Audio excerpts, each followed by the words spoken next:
এখানে দুটা সাসপেনশন আছে মোট, একটা হচ্ছিল আপনার হুন্ডা টিগার বাইকের আর একটা হচ্ছিল 13 জিপি বাইকের। তো এই সাসপেনশনগুলো আমার কাছে পাঠাইছিল সম্রাট ভাই কুষ্টিয়া থেকে। তো এখন আমরা 13 জিবি যে সাসপেনশনটা এটা সেটিং করতেছি।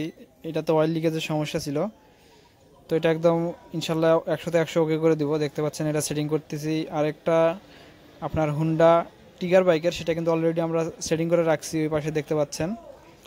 তো দেখুন 13 জিবিটা সেটিং করতেছি, এটা কিন্তু সেটিংয়ের মানে প্রসেসটা আলাদা একদম। তো এটা সেটিং করার পরে প্রেশারটা দেখাবো কীরকম হবে, দেখবেন যে 100-তে 100 প্রেশার। দেখুন প্রেশার কিন্তু ঠিকঠাক আছে একদম।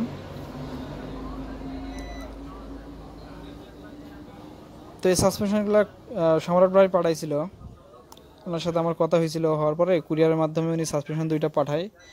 তো এগুলো কাজ করে আমরা পুনরায় রিটার্ন করে দিয়েছি। তো এই ধরনের আপনাদের যে কোনো বাইকের যদি পেছনের মনো সাসপেনশনের সমস্যা হয়, সেগুলো আমরা রিপেয়ারিং করে দেই। সেটা যে কোনো বাইকের হতে পারে, সব ধরনের বাইকের আমরা কাজ করে থাকি।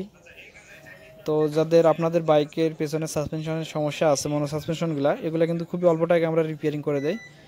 নতুন একটা সাসপেনশনের অনেক টাকা দাম, সে তুলনায় কিন্তু এখানে খুবই অল্প টাকায় আপনারা কাজগুলো করে নিতে পারবেন এবং গ্যারান্টি সহকারে আমরা কাজগুলো করে থাকি। বাংলাদেশের সব জায়গা থেকে প্রায় আমরা কাজগুলো করি। যাদের প্রয়োজন হবে অবশ্যই যোগাযোগ করবেন।